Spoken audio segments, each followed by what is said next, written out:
Why I stopped hacking baby monitors for good. Pardon the pun, but hacking a baby monitor is child's play. All you need to do is find a device on the same frequency as yours. Never one to do things half-assed, I purchased a high-end monitor with a frequency dial so we could prank as many targets as possible. The following night, me and my friends, Dimitri and Kurt, took to our bikes, roamed the neighborhood, and found our first victim. We could see the nursery from the suburban home's second-floor window. Dimitri grabbed the baby monitor and began tuning it to different frequencies, until we heard breathing. I remember feeling excited as our plan finally came to fruition. Dimitri pressed the button, and began exhaling heavily into the receiver. "Your little girl was delicious," he murmured, using a demonic voice. The light in the master bedroom turned on almost immediately, and we heard a shrill scream. Laughing our asses off, we quickly rode off down the street so we wouldn't get caught. We repeated the prank several times over the course of the following weeks, each taking turns talking through the monitor. Not wanting anyone to get wise to our little game, we chose different houses every time. People's reactions were priceless. Some mothers would reply in a panic, others seemed to know it was a hoax and told us to shut up, and one poor woman even started sobbing uncontrollably, begging us not to hurt her baby. I feel bad about that last one now that I'm older, but it was hilarious to me back then. My friends and I mimicked her high-pitched bawling and desperate cries for mercy for weeks afterwards. Yeah, we were royal dicks. Karma's a bitch, and I got what was coming to me one night. Kurt and Dimitri were busy studying for their midterms, so I went out on my own.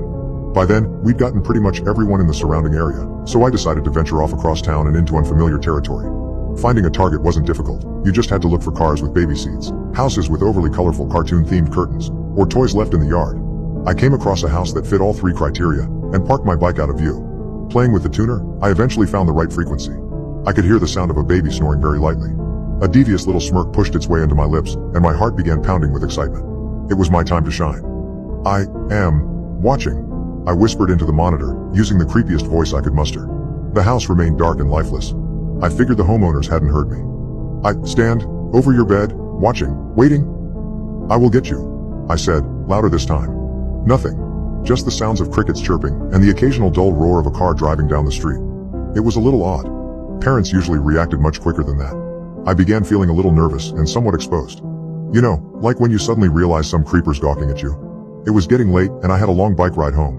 Just as I was about to give up and leave, I heard a strange, moist gurgling sound coming from the monitor. The quiet, rhythmic snores ceased, and I assumed the baby had woken up and was about to start crying. Instead, a man spoke to me. "You're the one being watched now, Juan," he said softly. My stomach pirouetted at his words. How did he know my name?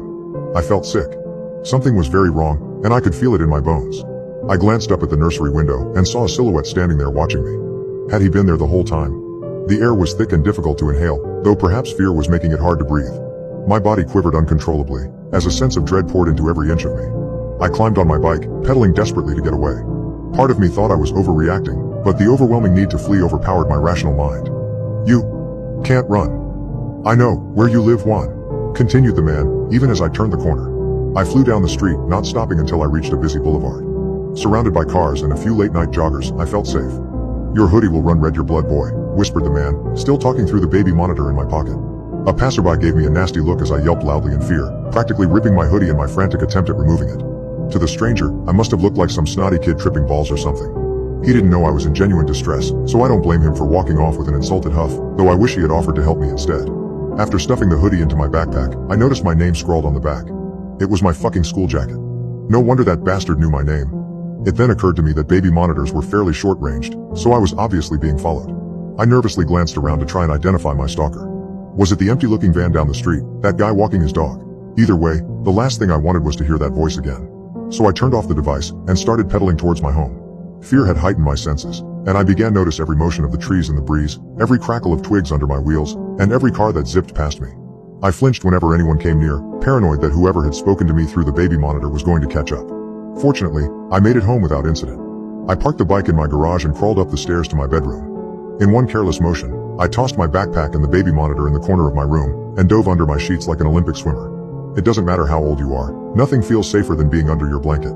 I closed my eyes, hoping I'd be able to calm down enough to catch a few hours of rest before class, but then I heard static coming from the monitor across the room. The monitor that was supposed to be off. "Sweet dreams, Juan," said the voice that still haunts my nightmares. Needless to say, I didn't sleep a wink that night. I was too frightened to get out of bed until sunrise. When I got up, my first order of business was to remove the battery from the monitor and throw it in the trash. I didn't want anything to do with it anymore. I came up with an excuse to give my buddies so they wouldn't think I was a huge pussy. With massive bags under my eyes, I got dressed, had breakfast, and went to school. It wasn't until a few days later that I saw the house on the news. In an interview, a police officer explained that the small family who had been living in the house had been found in their beds, necks slit open. I had been outside when it happened. The killer had heard me on the baby monitor and decided to fuck with me. It was definitely a wake-up call, and I thanked my lucky stars that I hadn't gotten the shit murdered out of me. I was too busy feeling thankful that I survived to feel bad about the family that hadn't. Empathy, like wisdom, comes with age. Now that I'm an adult with a wife and daughter, I truly understand the consequences of my actions, and the severity of the situation I put myself in as a tremendously stupid teenage boy. That dreadful night, I thought I reached the epitome of fear, but it was just the tip of the iceberg. As a father, I now know that fear thrives and multiplies when there's something more precious than your own life at stake.